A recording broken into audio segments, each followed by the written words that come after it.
إن الحمد لله نحمده ونستعين به ونستغفره ونعوذ بالله من شرور أنفسنا وسيئات أعمالنا.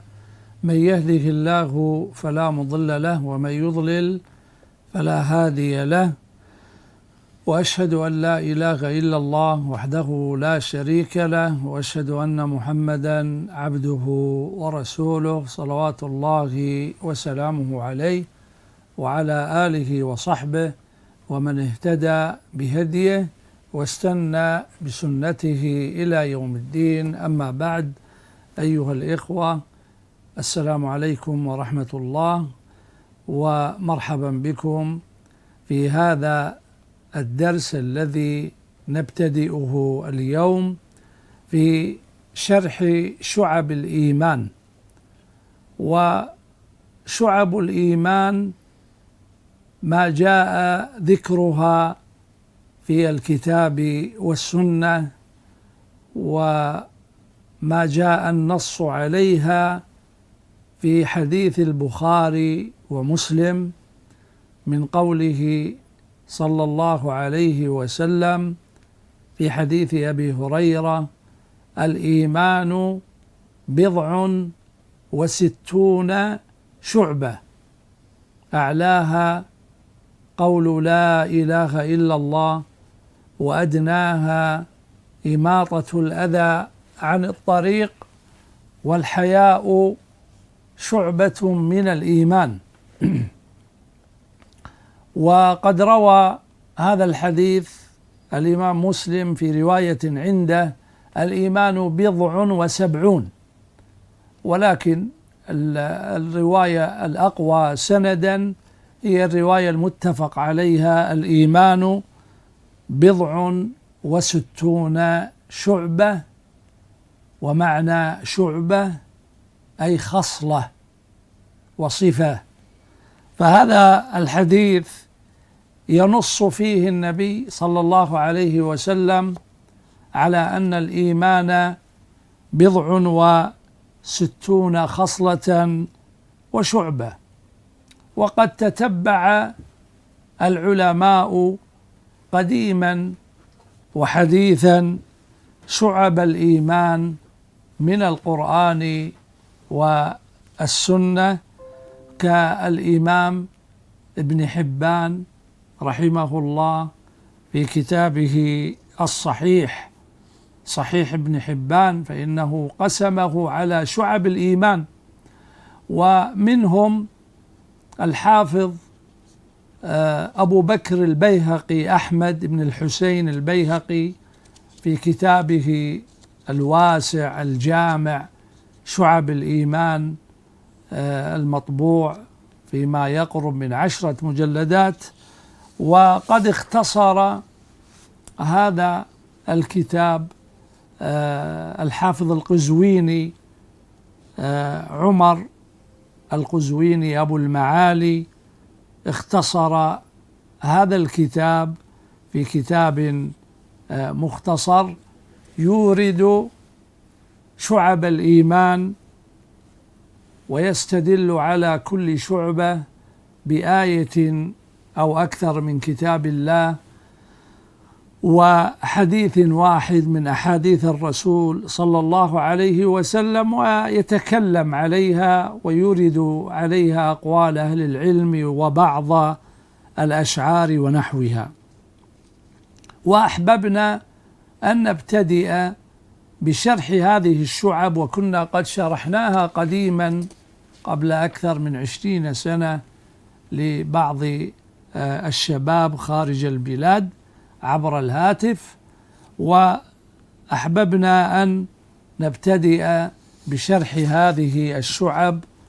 نسأل الله سبحانه وتعالى الإعانة على ذلك والتوفيق والسداد. أما الشعبة الأولى من شعب الإيمان فهي الإيمان بالله عز وجل.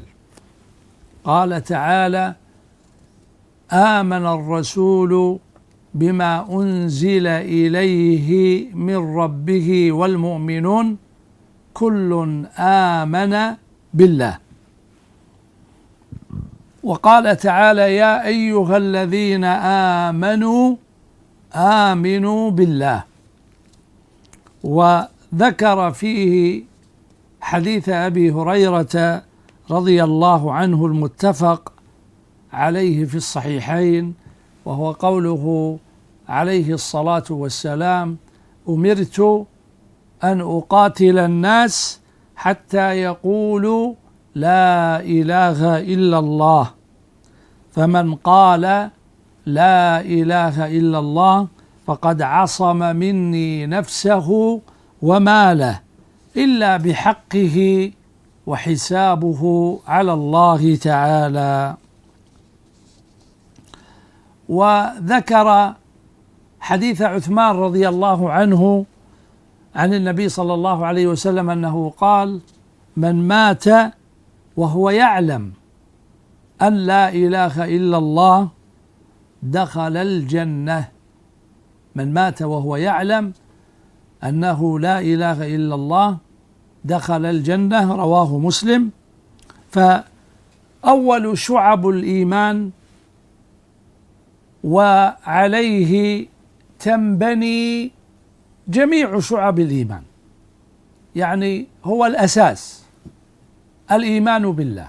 الإيمان بالله عز وجل هو الأساس، وعليه تنبني جميع شعب الإيمان، فهو الأصل الأصيل.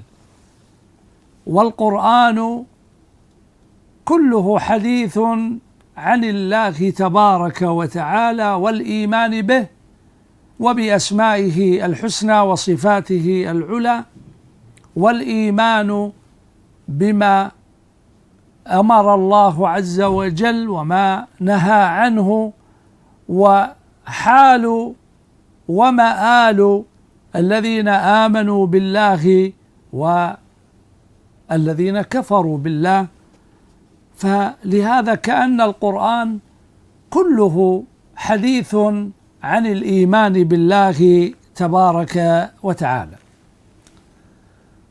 والآيات التي تتحدث عن الله عز وجل، الآيات التي تتحدث وتتكلم عن الله عز وجل وعن أسمائه وصفاته والإيمان بها، هي أعظم الآيات.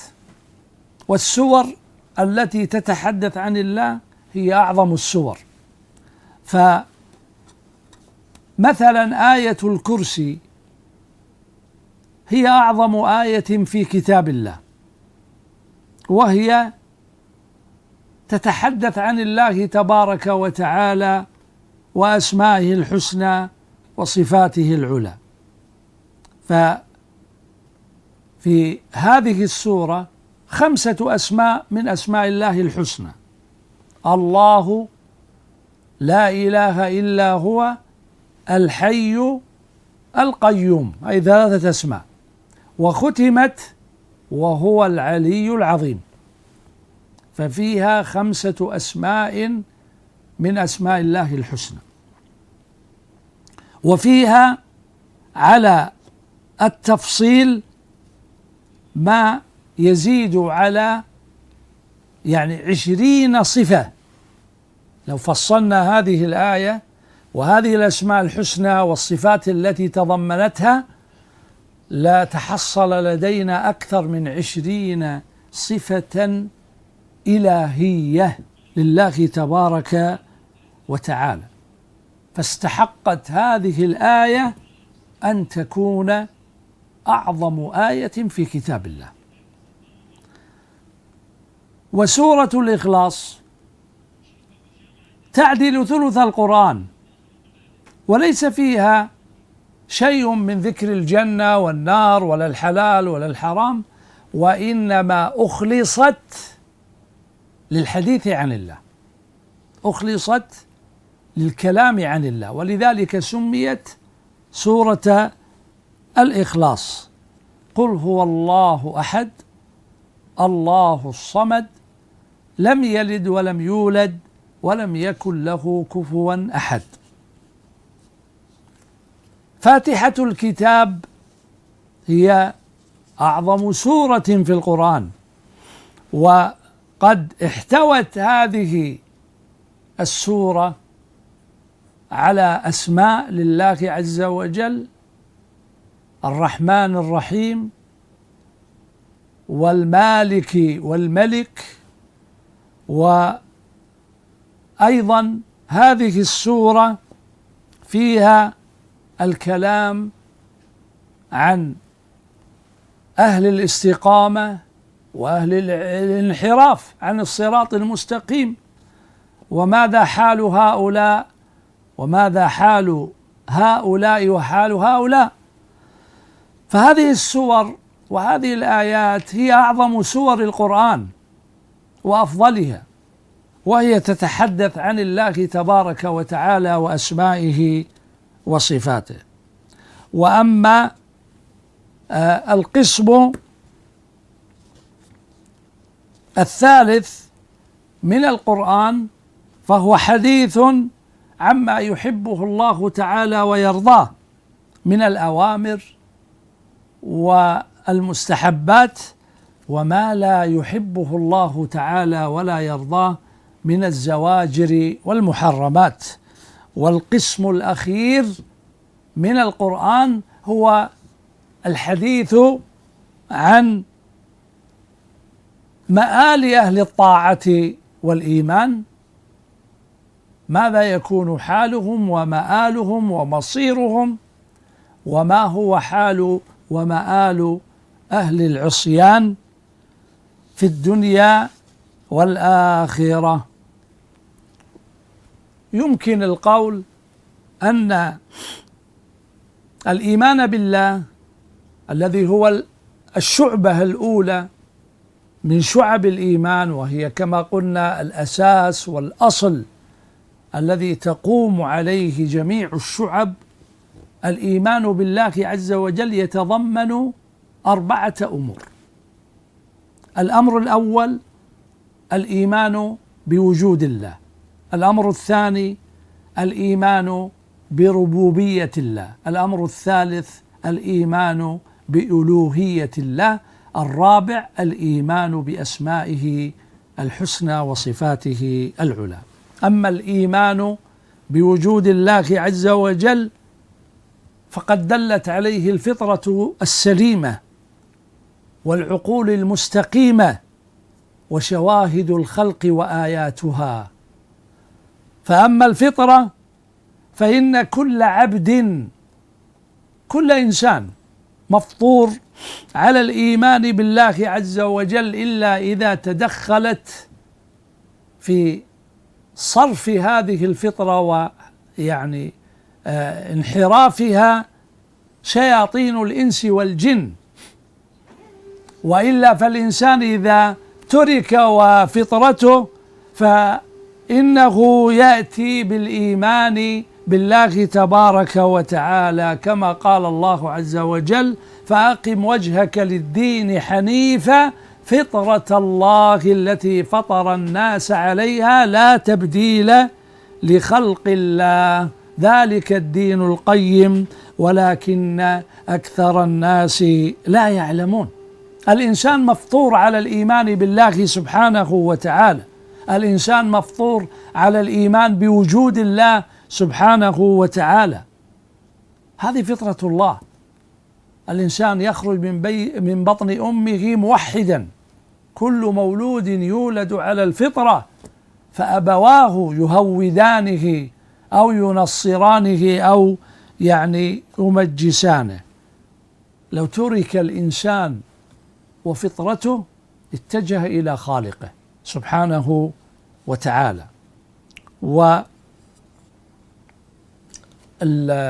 والآيات والبراهين في الخلق، الآيات العيانية التي يراها الإنسان كالشمس والقمر والليل والنهار والجبال والشجر والبحار والأنهار، كلها آيات وبراهين ودلائل على وجود الله سبحانه وتعالى. ثانيا العقل الصحيح يقود إلى الإيمان بالله سبحانه وتعالى. الله سبحانه وتعالى ينبه العقول في كتابه بعد الفطرة فيقول: إن في خلق السماوات والأرض واختلاف الليل والنهار لآيات لأولي الألباب، لأصحاب العقول.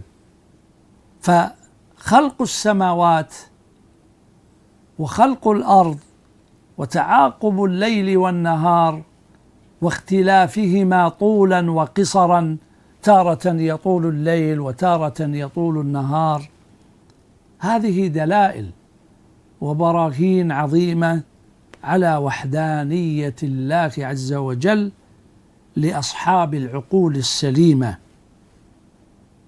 وقد نبه الله تبارك وتعالى أهل العقول إلى هذا الأمر، وهو أن الخلق يدل على الخالق، المصنوع يدل على الصانع. يقول الله عز وجل في سورة الطور: أم خلقوا من غير شيء أم هم الخالقون. الله تعالى يقول: قل لهؤلاء هل خلقوا ووجدوا من غير خالق؟ العقول ترفض هذا. أنت لو مررت ببيت عظيم مشيد لسألت من بنى هذا البيت. لو مررت بمزرعة مليئة بأنواع الأشجار والثمار لسألت من زرع هذه المزرعة. فكيف يمكن أن يوجد هذا الكون الفسيح العظيم الأرجاء أن يوجد من غير خالق؟ أم خلقوا من غير شيء، يعني من غير خالق؟ العقول ترفض هذا. لو قلت إن هذا القصر وجد هكذا بدون باني، بدون أن يبنيه أحد، لقال الناس عنك أنك مجنون. لو قلت هذا الطعام من صنع هذا الطعام فقلت ليس له صانع، لقال الناس هذا ليس بعاقل. ولهذا قال الأعرابي لما سئل: كيف عرفت ربك؟ قال: الأثر يدل على المسير. لو رأى آثار الأقدام في الرمال لقال سار على هذه الأرض إنسان. الأثر يدل على المسير، والبعرة تدل على البعير. أفسماء ذات أبراج وأرض ذات فجاج ويعني بحار ذات أمواج ألا تدل على اللطيف الخبير؟ كيف يمكن أن توجد هذه المخلوقات من غير خالق؟ ثم قال الله عز وجل: أم هم الخالقون. أم خلقوا من غير شيء أم هم الخالقون. إذا كان هناك أحد ادعى أنه خلق السماء، ما سمعنا أن أحدا ادعى أنه خلق الشمس والقمر، ولا سمعنا أحدا أنه ادعى أنه خلق الأرض بما فيها بجبالها وسهولها وبحارها وأنهارها وأشجارها، ما سمعنا هذا. ولهذا هذا السؤال العظيم يدل على وجود الله سبحانه وتعالى. فهذه الأسئلة أجوبتها أن الله هو الذي أوجد وخلق وصنع هذه المخلوقات. العقل الصحيح يدل على وجود الخالق. هذا الخلق وهذا الكون الفسيح يدل على الخالق سبحانه وتعالى، وكل الشواهد وكل الآيات وكل المخلوقات تدل على وجود الله تبارك وتعالى. ثانيا، الإيمان بالله يعني الإيمان بربوبية الله، يعني أن الله هو الرب والرب هو الخالق المالك الرازق المدبر للأمر كله، المحيي المميت. الإيمان بربوبية الله سبحانه وتعالى الذي هو ركن من أركان التوحيد، بأنه لا خالق إلا الله، ولا رازق إلا الله، ولا مدبر للأمر إلا الله سبحانه وتعالى. وهذا التوحيد كان يقر به مشركو العرب، كما قال الله عز وجل: ولئن سألتهم ليقولن ولئن سألتهم من خلق السماوات والأرض ليقولن الله. وقال عز وجل: ولئن سألتهم من خلقهم ليقولن الله فأنى يؤفكون. إذن مشركو العرب كانوا يقرون بالله عز وجل وبأنه الخالق سبحانه وتعالى وأنه الرازق، وهم في هذه الدرجة خير من الملاحدة وخير من الشيوعيين الذين يقولون لا إله، لا يوجد إله للكون والحياة مادة. مشركو العرب أبو جهل وأضرابه خير من ملاحدة اليوم الذين يجحدون الخالق سبحانه وتعالى. لكن الإيمان بالربوبية وحده لا يكفي لنجاة العبد. كونك تقر بأن الله هو الخالق وأن الله هو الرازق وأن الله هو المدبر لا يكفي لنجاتك عند الله، حتى تؤمن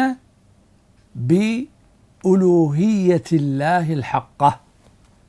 ولو كان الإيمان بالربوبية ينجي العبد ويكفي لما قاتل الرسول صلى الله عليه وسلم قريشا. لماذا قاتلهم النبي صلى الله عليه وسلم؟ لأنهم أبوا الإقرار بتوحيد الألوهية الذي هو النوع الثاني من أنواع التوحيد، الإيمان بألوهية الله سبحانه وتعالى. المشركون رفضوا هذا التوحيد وقالوا: أجعل الآلهة إلها واحدا إن هذا لشيء عجاب. كيف يجعل الآلهة كلها إله واحد؟ وأين تذهب الآلهة التي كانوا يشركون بها في عبادة الله سبحانه وتعالى؟ فالإقرار بالربوبية وحده لا يكفي لنجاة العبد، ولذلك أهل البدع لا يتحدثون إلا عن الإيمان بالربوبية، بأن الله هو الخالق وأن الله هو الذي أبدع الخلق وأنه الذي رزق وأنه الذي دبر، وأن ما يتحدث أهل البدع عن توحيد الإلهية، لأنهم مشركون، يشركون في عبادة الله عز وجل غيره ويدعون غير الله سبحانه وتعالى. فلهذا كان قتال الرسل مع أقوامها على هذا النوع من أنواع التوحيد، لأن الأمم رفضت أن تعبد الله وحده لا شريك له. إنهم كانوا إذا قيل لهم لا إله إلا الله يستكبرون عن هذه الكلمة، ما يقولون لا إله إلا الله، ما يريدون هذه الكلمة. الله إله نعم، لكن معه آلهة. أما المسلم فيقول لا إله إلا الله، لا معبود بحق إلا الله سبحانه وتعالى. وإذا أشرك العبد في عبادة الله عز وجل غيره فإن هذا الشرك لا يغفره الله له، وينسف جميع أعماله إذا لقيه. إن الله لا يغفر أن يشرك به ويغفر ما دون ذلك لمن يشاء. المشرك لو جاء يوم القيامة بقراب الأرض صدقات وأعمال صالحة، قال الله عز وجل: وقدمنا إلى ما عملوا من عمل فجعلناه هباء منثورا، لأنه كفر بهذا التوحيد، توحيد الإلهية. الشرك لا يغفره الله عز وجل لصاحبه إذا لقيه به، لأنه تضمن القدح في الله سبحانه وتعالى وفي وحدانيته. المشرك يساوي المخلوق بالخالق، والذين كفروا بربهم يعدلون، يساوون، يجعلون المخلوق عدلا مساويا للخالق سبحانه وتعالى. فالإيمان بالإلهية هو الإيمان بأنه لا معبود بحق إلا الله سبحانه وتعالى. والعبادة كل ما يتقرب به العبد إلى ربه عز وجل، يعني العبادة ليست مقصورة على الصلاة والصيام والزكاة والحج، لا، العبادة كل ما تتقرب به إلى الله عز وجل من قول أو عمل يقربك إلى الله عز وجل فهو من العبادات. ولهذا قال أهل العلم: العبادة هي كل الأقوال والأعمال الظاهرة والباطنة التي يحبها الله سبحانه وتعالى ويرضاها. هذه العبادات كلها يحرم أن تصرف شيئا منها لغير الله. الصلاة لا تصلي إلا لله، الزكاة تدفعها بنية التقرب إلى الله سبحانه وتعالى. إذا دخل الشرك أو دخل الرياء أن الإنسان بنيته يقصد غير الله، يبطل العمل، يفسد العمل، لأن الله تعالى لا يقبل من الأعمال إلا ما كان لوجهه خالصا سبحانه وتعالى. التوحيد الثالث، النوع الثالث من أنواع التوحيد، الإيمان بأسماء الله الحسنى وصفاته العلى، فتؤمن بجميع أسماء الله تعالى الحسنى المذكورة في القرآن: الرحمن الرحيم الملك القدوس السلام المؤمن المهيمن، ما ذكره الله في كتابه، وكذلك ما ذكره رسول الله صلى الله عليه وسلم: إن الله رفيق يحب الرفق، إن الله جميل يحب الجمال. كل ما ذكره الرسول صلى الله عليه وسلم من الأسماء الحسنى تؤمن به على الوجه اللائق بالله تبارك وتعالى. وقد قال صلى الله عليه وسلم: لله 99 اسما من أحصاها دخل الجنة. والحمد لله قد شرحنا هذه الأسماء في حلقات متتابعة، وقام الإخوة بلجنة صباح السالم جزاهم الله خيرا بتسجيلها ونشرها، أجزل الله لهم المثوبة. فهذه الأسماء الحسنى يجب أن تؤمن بها إذا ثبتت في القرآن أو ثبتت في السنة النبوية المطهرة. هذا هو الركن الثالث من أركان الإيمان بالله تبارك وتعالى. ويأتي إن شاء الله تعالى الكلام على تفصيل هذا النوع من أنواع الإيمان بالله تبارك وتعالى، وهو الإيمان بأسماء الله تعالى وصفاته، حتى لا نقطع الكلام عليه. نسأل الله سبحانه وتعالى أن ينفعنا وإياكم بما سمعنا، وصلى الله وسلم وبارك على عبده ورسوله محمد، وإلى اللقاء في الحلقة القادمة إن شاء الله. والسلام عليكم ورحمة الله وبركاته.